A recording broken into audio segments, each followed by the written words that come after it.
Bonjour à tous, c'est Dorzio pour Génération Mobile. Bienvenue sur notre vidéo du test du Xiaomi Mi Mix 2S, l'un des flagships proposés par la marque chinoise Xiaomi. Alors celle-ci est encore très peu connue en France, même si elle a un noyau dur de fans qui grandit de jour en jour. Il faut savoir tout de même que la marque débarque seulement avec l'ouverture d'un magasin à Paris qui s'est fait récemment et l'ouverture d'un site internet sur lequel vous allez pouvoir acheter les produits.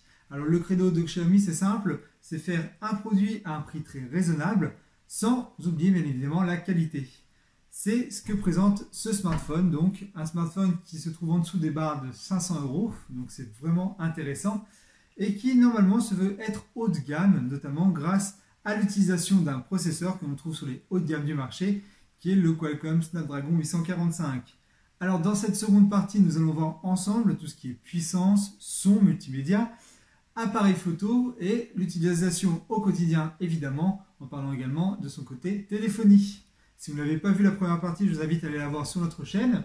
Il s'agit tout simplement de l'unboxing du produit, dans lequel je vous décris un petit peu les accessoires de la boîte et quelques caractéristiques du smartphone. Allez, débutons cette seconde partie.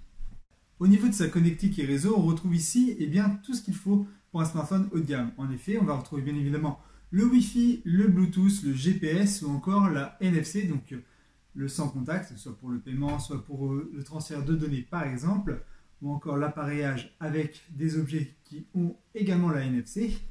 On a ici donc aussi la 4G LTE qui fonctionne parfaitement bien avec n'importe quel style de réseau, puisque si vous l'achetez sur le site français, vous allez avoir toutes les bandes internationales, y compris la fameuse bande B20, qui pose des questionnements lorsqu'on va acheter à l'étranger par exemple.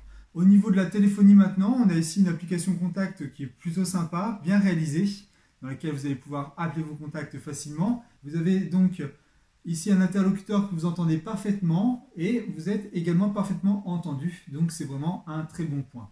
Parlons maintenant de la batterie et de l'autonomie de ce smartphone. Nous avons ici une batterie qui est de 3400 mAh, autant dire qu'en utilisation mixte, vous allez pouvoir tenir 1 jour et demi, 2 jours, donc ce qui est plutôt sympa. Alors quand je dis utilisation mixte, j'englobe vraiment l'utilisation au quotidien avec tout ce qui est applications très connues des réseaux sociaux, Facebook, Instagram, Snapchat, Twitter.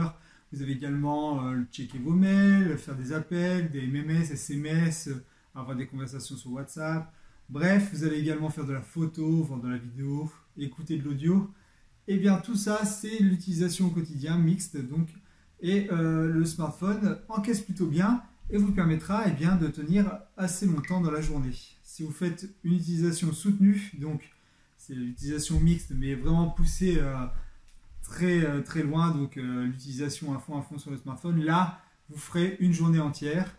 Mais pas de panique, si vous manque un petit peu de pourcentage au niveau de la batterie, le mode Quick Charge 3.0 est sur ce smartphone et ça vous permettra tout simplement de trouver 15-20 minutes voire 30 minutes à le brancher dans la journée pour gagner et grappiller très rapidement des pourcentages de votre batterie pour atteindre les 100%.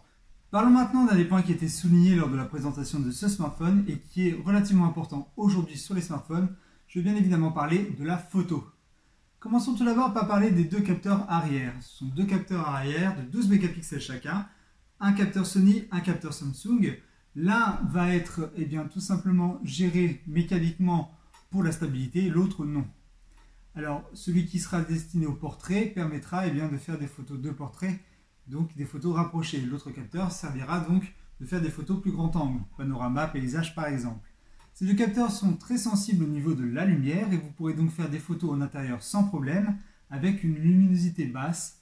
Les photos rendront donc un bon résultat avec pas mal de détails. Ça, c'était assez important. Par rapport aux flagships du marché qui sont un peu plus chers, puisqu'il ne faut pas oublier que ce smartphone-là est en dessous des 500 €, je dois dire que les hauts de gamme s'en sortent un petit peu plus quand il y a vraiment une très basse luminosité. Mais bon, par rapport à ce que fournit ce smartphone, dans le quotidien, je peux vous dire qu'il répond à 95% de satisfaction par rapport à ce que vous voulez faire.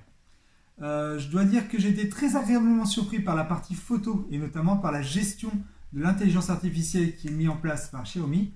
En effet, l'intelligence artificielle va être assez équitable et équilibrée par rapport à tout ce qui est contraste, luminosité et bien évidemment rendu des couleurs. Ça, c'est très important. Certains flagships utilisent aujourd'hui, donc le haut de gamme, utilisent de l'intelligence artificielle. Il y a de l'intelligence artificielle à toutes les sauces. faut savoir que c'est juste un programme qui va définir en fait la scène que vous allez prendre et va ajuster eh bien, la tonalité des couleurs pour rendre l'herbe un petit peu plus verte, le ciel un petit peu plus bleu. Mais des fois, eh bien, on a un effet de sursaturation. On a l'impression qu'on a carrément mis un filtre et on ne retrouve plus cette tonalité qui était assez douce à nos yeux. Là, elle devient un peu plus saturée, un peu plus criarde, un peu plus contrastée. Alors du coup, eh bien, je trouve que là, l'intelligence artificielle est assez bien dosée. Dans l'ensemble, on a des photos qui sont assez homogènes, avec des couleurs qui ne sont pas trop criardes, pas trop avancées au niveau de la saturation. Et on a un taux de contraste qui est vraiment sympa. Du coup, on a une photo qui est jolie, qui permet d'avoir donc un bon piqué, que ce soit au centre et au contour, et surtout, eh bien, qui a un maximum de détails. Du coup, eh bien, c'est un véritable photophone et il n'a pas à rougir face à la concurrence des smartphones qui sont beaucoup plus chers. Donc du coup, pour moins de 500 €, là, on peut se faire plaisir au niveau de la photo. Et je dois vous dire que je l'ai testé lorsque je suis parti en vacances. Même en vacances, on teste un petit peu des produits. Et je dois dire que j'étais agréablement surpris. Je l'emmenais partout dans ma poche et je pouvais faire des photos de paysages, de portraits très rapidement, très facilement. Le flash LED Biton ici accompagne bien pour dégager un petit peu tout ce qui serait bouché par la lumière. Et également, eh bien, vous avez un autofocus qui est assez rapide. L'application photo est comme toutes les applications sur ce smartphone, simple mais efficace. En effet, celle-ci se présente avec eh bien, de larges icônes et de gros boutons facilement sélectionnables et parfait pour une utilisation à une main. Vous voyez qu'en slidant comme ceci sur l'écran, je passe d'un mode à un autre, facilitant ainsi la prise de vue suivant le thème que j'ai décidé de faire, de la photo, vidéo courte, portrait, carré, panorama, encore mode manuel. Vous avez ici donc à disposition un gros bouton qui est le déclencheur, un petit bouton ici qui est marqué 1 fois, passant du zoom x1 au zoom x2 très rapidement. Vous avez la possibilité de switcher eh bien, de la caméra avant à la caméra arrière très rapidement. Vous avez même ici la possibilité d'atteindre quelques icônes en haut qui vous permettront de gérer le flash, le mode HDR, le mode d'intelligence artificielle si vous voulez eh bien, tout simplement l'activer ou le désactiver, ce qui est plutôt sympa. Pourquoi? Parce que eh bien, si vous voulez avoir par exemple une photo sans retouche particulière que l'intelligence artificielle pourrait faire, comme par exemple la modification de quelques couleurs, et eh bien là vous le désactivez d'un seul clic, vous n'avez pas besoin d'aller dans les paramètres pour le trouver. Ça c'est plutôt bien vu. Et si vous avez eh bien, hop, l'accès à plusieurs filtres, ces filtres sont facilement sélectionnables, voilà comme ceci, vous n'avez plus qu'à slider et à travers les petites vignettes, vous voyez ici, eh bien, tout simplement l'effet que vous allez ajouter à votre photo. Ça, c'est plutôt bien vu et c'est un accès immédiat. Vous avez également la possibilité d'avoir des paramètres. Ce sont des petites vignettes ici qui sont des petits raccourcis. Suivant le mode que vous avez choisi, hein, comme le mode vidéo, photo, etc., eh bien, ces paramètres vont s'adapter et ces raccourcis vont s'adapter. Vous voyez ici, il n'y en a plus que 3 pour faire le mode ralenti, accéléré, ou alors sélectionner directement les paramètres au niveau de la vidéo. Si j'avais sélectionné photo, vous voyez ici que j'ai plus de choix au niveau des raccourcis et que dans les paramètres, eh bien, je vais me retrouver directement sur les paramètres photo. Et donc ici, je vais pouvoir choisir tout ce qu'il faut et tout ce qui concerne la photo. Donc voilà pour l'application photo que je trouve vraiment très intéressante et vraiment très intuitive et très facile d'accès. Alors si on vient par contre à changer, vous voyez comme ceci, du mode portrait au mode paysage, eh bien ça ne bouge pas et on aura les icônes eh bien, qui ne vont pas s'adapter par rapport à l'orientation. C'est peut-être un petit peu dommage par rapport à ça. Maintenant de son capteur à l'avant, il s'agit ici d'un capteur de 5 mégapixels qui est assez sensible à la lumière. Alors celui-ci offre des selfies de bonne qualité, cependant je trouve qu'il a tendance à trop surexposer la photo. Du coup vous aurez l'air d'être un petit peu pâle. Et en plus de cela, il y a l'effet beauté, l'embellissement si vous préférez, qui est gradué de 1 à 5 et je dois dire qu'il est très prononcé. Si vous utilisez la graduation 3 sur 5 par exemple, c'est abusé. 2 sur 5, ça me paraît aussi abusé. Et 1 sur 5, le lifting est pas très loin. Donc du coup, je trouve que là, c'est trop accentué et c'est trop surexposé. Vous allez devoir eh bien, enlever le filtre beauté pour avoir quelque chose de vraiment correct. Et surtout, devoir régler la luminosité pour ne pas paraître blanchot.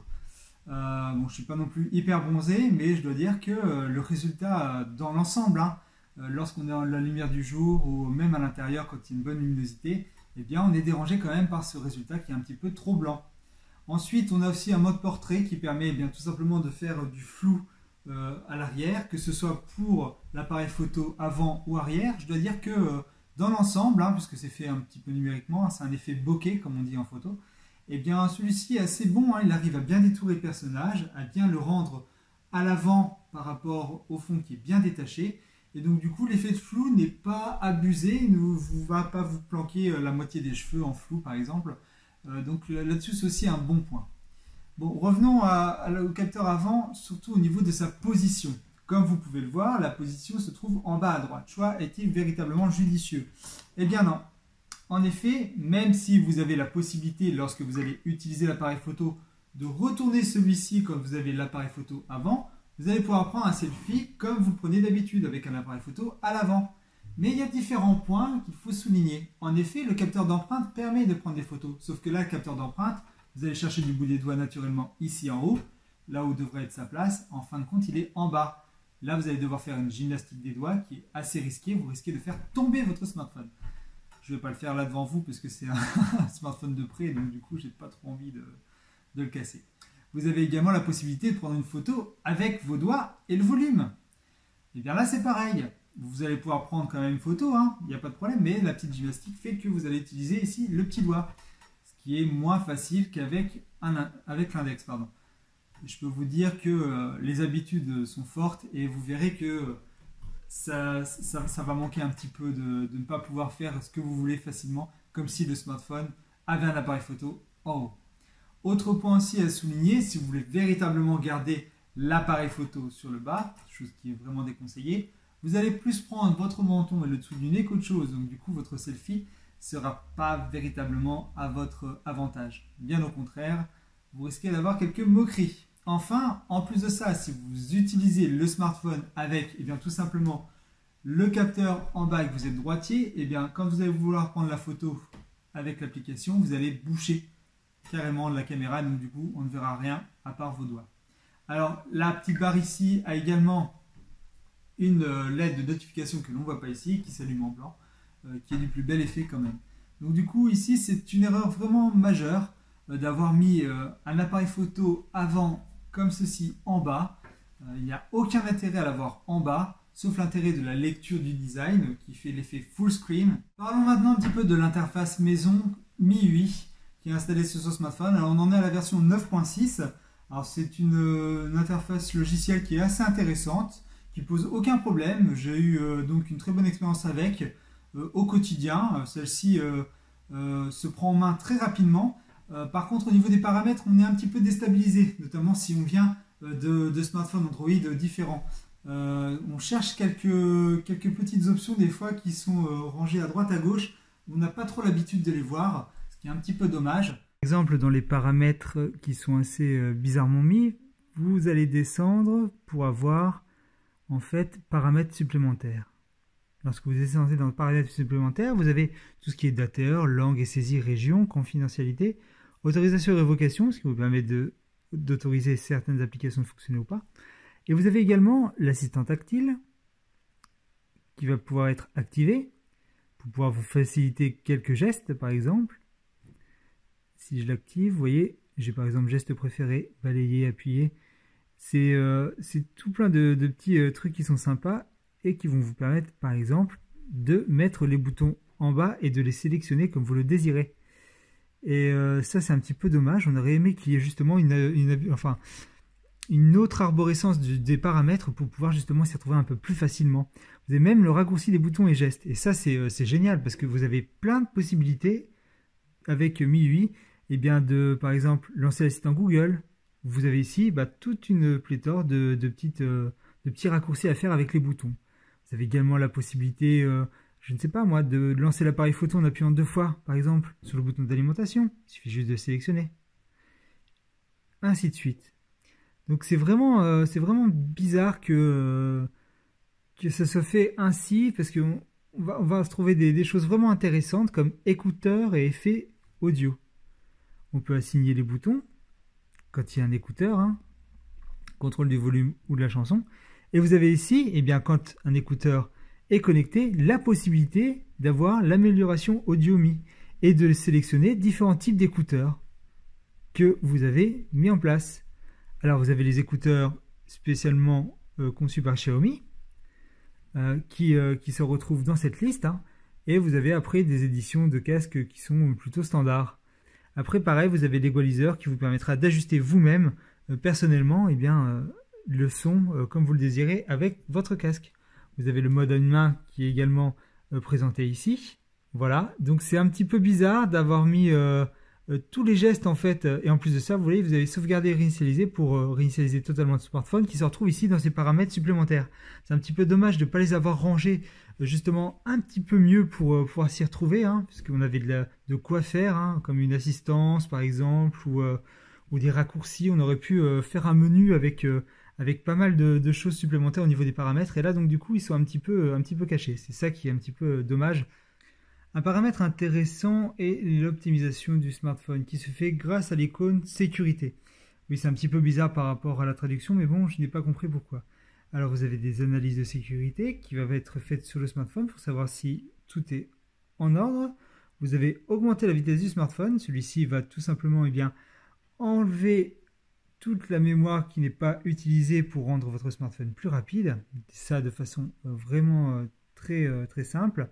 Vous avez aussi l'optimisation de la batterie vous permettant de faire des économies de batterie et savoir comment celle-ci est utilisée, pour connaître quelles applications sont les plus énergivores. Pour l'économiseur de batterie, vous pouvez directement interagir suivant les applications que vous utilisez et ainsi savoir exactement où vous en êtes au niveau de la conso. Si vous avez un problème détecté, vous faites analyse de l'utilisation des données et là, vous savez tout de suite ce qui va et ce qui ne va pas. On peut vous dire par exemple, désactiver le GPS pour gagner au niveau de la batterie 12 minutes. Et voilà. Vous pouvez même planifier marche arrêt, c'est-à-dire que le smartphone va s'éteindre à une certaine heure et va s'allumer à une certaine heure.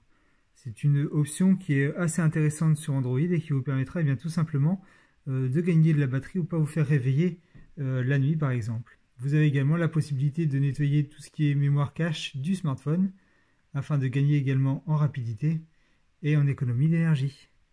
Donc voilà cette application qui s'appelle bizarrement sécurité mais qui est plus l'optimisation de celui-ci. D'ailleurs vous retrouvez également le nettoyeur en application directe ici. Mais là je viens de faire le nettoyage donc ça ne va pas fonctionner. Une application que je trouve aussi assez intéressante avec ce smartphone et qui se trouve dans les paramètres, et tout simplement second espace. C'est c'est en fait un téléphone dans un téléphone.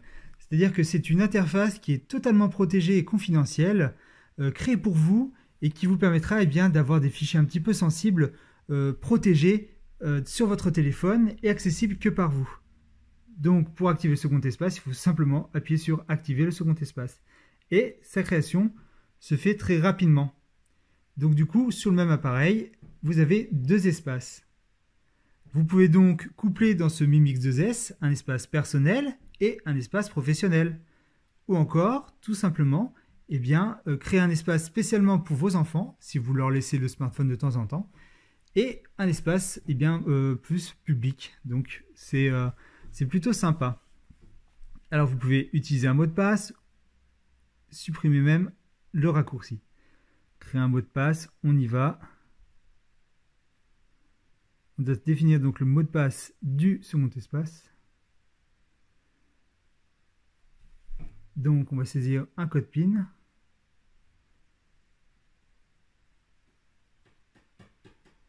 Donc là il vous laisse un petit temps tout simplement pour vous dire que attention, n'oubliez pas votre code PIN. En fait c'est parti.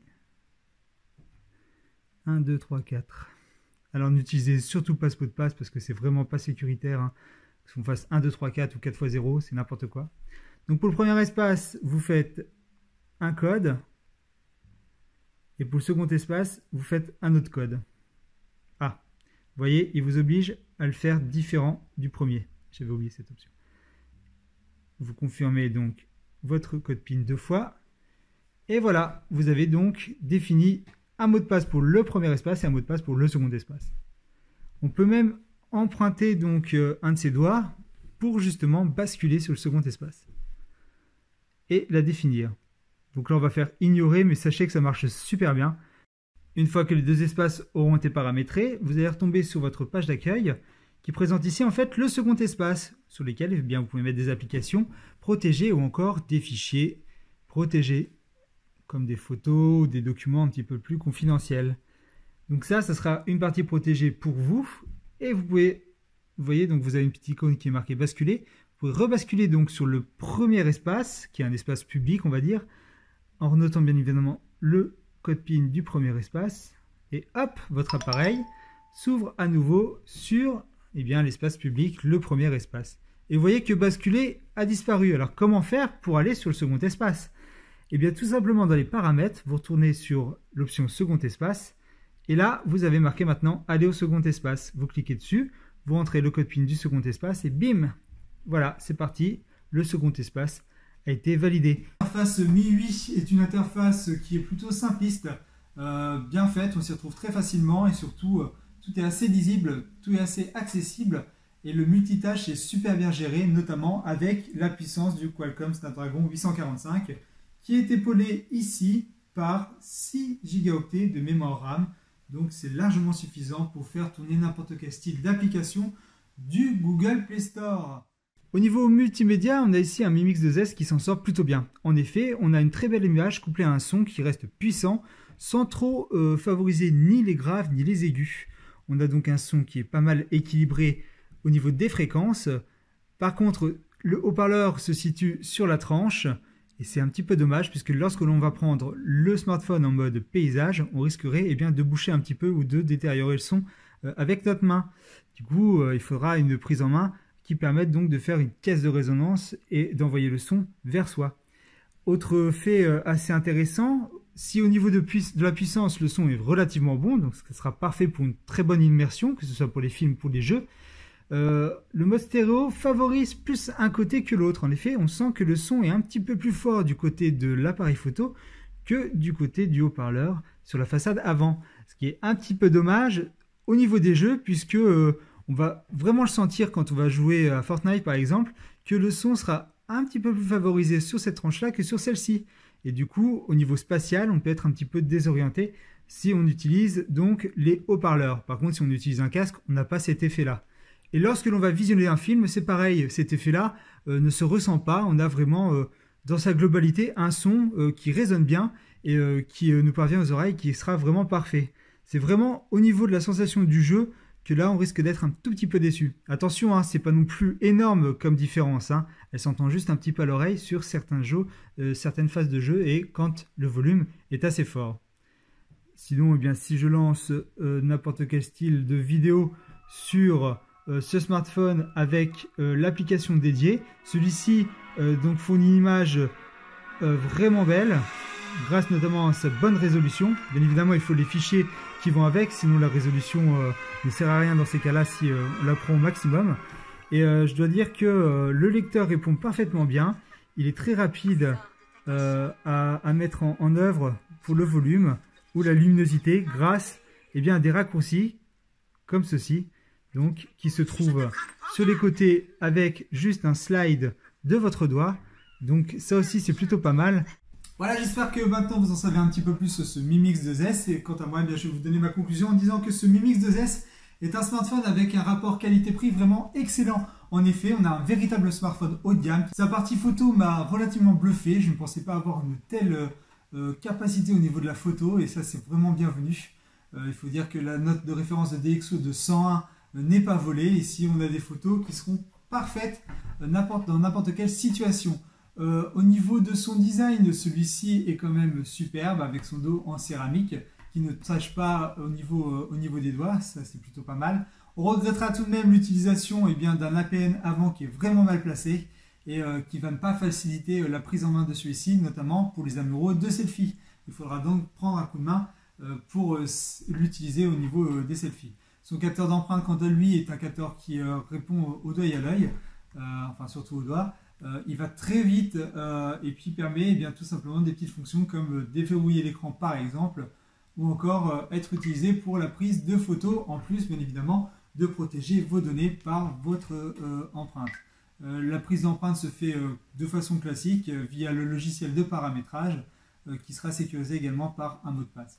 Pour ce qui est de son écran, celui-ci est de très bonne facture, même si c'est de l'IPS LCD, comparé peut-être à des concurrents qui utilisent de l'OLED. On a ici des couleurs qui sont fidèles avec un bon contraste et une bonne luminosité, ce qui sera donc parfait pour le multimédia. Au niveau puissance et avec sa surcouche logicielle MIUI 9.6, et bien je veux dire que le processeur qui est haut de gamme vous fera tout tourner avec la plus grande facilité. Voilà, si vous avez des questions et des commentaires, je vous invite à les laisser sous les commentaires de cette vidéo, à venir directement participer à notre forum au www.forum-generationmobile.net. Vous avez également la possibilité de nous suivre à travers les réseaux sociaux, via notre page Facebook, Twitter ou encore notre compte Google+. Quant à nous, eh bien, on se retrouve prochainement pour une prochaine vidéo. À bientôt, c'était Dorzio.